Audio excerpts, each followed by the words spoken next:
2025 ഇനി ഏകദേശം 4-5 ദിവസമുള്ളൂ. അപ്പോൾ നമ്മുടെ 2025 നമ്മുടെ ദുബായ് റിയൽ എസ്റ്റേറ്റ് മാർക്കറ്റിനെ കുറിച്ചുള്ള നിങ്ങളുടെ എക്സ്പെക്ടേഷൻ എന്തൊക്കെയാണ്? 2025 നമ്മൾ എക്സ്പെക്ട് ചെയ്യുന്നത് സെയിം ഒരു പൊട്ടൻഷ്യൽ ഗ്രോത്ത് തന്നെയാണ് നമ്മൾ ഇപ്പോഴും എക്സ്പെക്ട് ചെയ്യുന്നത്. അതിൻ്റെ കാരണം എന്താണെന്ന് വെച്ചാൽ പോപ്പുലേഷൻ ഗ്രോത്തും അതുപോലെ തന്നെ ഇൻഫ്രാസ്ട്രക്ചർ ഡെവലപ്മെൻറ്റും അതുപോലെ തന്നെ ഗവൺമെൻറ്റിൻ്റെ പോളിസീസ് എക്സ്പാട്രിയേറ്റ്സിനെയും അതുപോലെ തന്നെ ബിസിനസ് മാൻസിനെയും ഇവിടേക്ക് അട്രാക്ട് ചെയ്യാൻ വേണ്ടിയിട്ട് ഗവൺമെൻറ് ചെയ്യുന്ന പോളിസീസും വെച്ച് നോക്കുമ്പോൾ നമ്മളിവിടെ എക്സ്പെക്ട് ചെയ്യുന്നത് ഒരു സ്റ്റഡി ഗ്രോത്ത് തന്നെയാണ്. നമ്മൾ റെസിഡൻഷ്യൽ മാർക്കറ്റ് ഫോക്കസ് ചെയ്യുന്നതുകൊണ്ട് തന്നെ കണ്ടിന്യൂസ് ഗ്രോത്ത് ഇൻ ഡിമാൻഡാണ് നമ്മൾ എക്സ്പെക്ട് ചെയ്യുന്നത്. ഇതിൻ്റെ മെയിൻ റീസൺ എന്ന് പറയുന്നത് ഞാൻ നേരത്തെ പറഞ്ഞ പോലുള്ള high end and middle end ഇൻവെസ്റ്റേഴ്സാണ് കൂടുതൽ വരാൻ വേണ്ടിയിട്ട് പോകുന്നത്. അതിൻ്റെ റിക്വയർമെൻറ്റ്സ് ആണ് ഇനി നമുക്ക് കൂടുതൽ വരാൻ വേണ്ടിയിട്ട് പോകുന്നത്.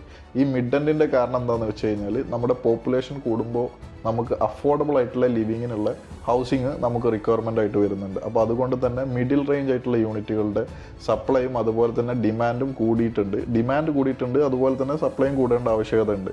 പിന്നെ അതുപോലെ തന്നെ ഇൻ്റർനാഷണൽ ഇൻവെസ്റ്റേഴ്സ് വരുന്നത് കൊണ്ട് ഹൈ എൻഡ് ആയിട്ടുള്ള ലക്ഷറി പ്രോപ്പർട്ടീസിനുള്ള ഡിമാൻഡും നമുക്ക് ഇവിടെ കൂടുന്നതാണ്. സോ 2025 ദുബായ് റിയൽ എസ്റ്റേറ്റിൽ നമ്മൾ ഈ കണ്ടിന്യൂസ് പോസിറ്റീവ് ട്രജക്ടറി തന്നെയാണ് നമ്മൾ എക്സ്പെക്ട് ചെയ്യുന്നത് ഇൻ ഫ്യൂച്ചർ.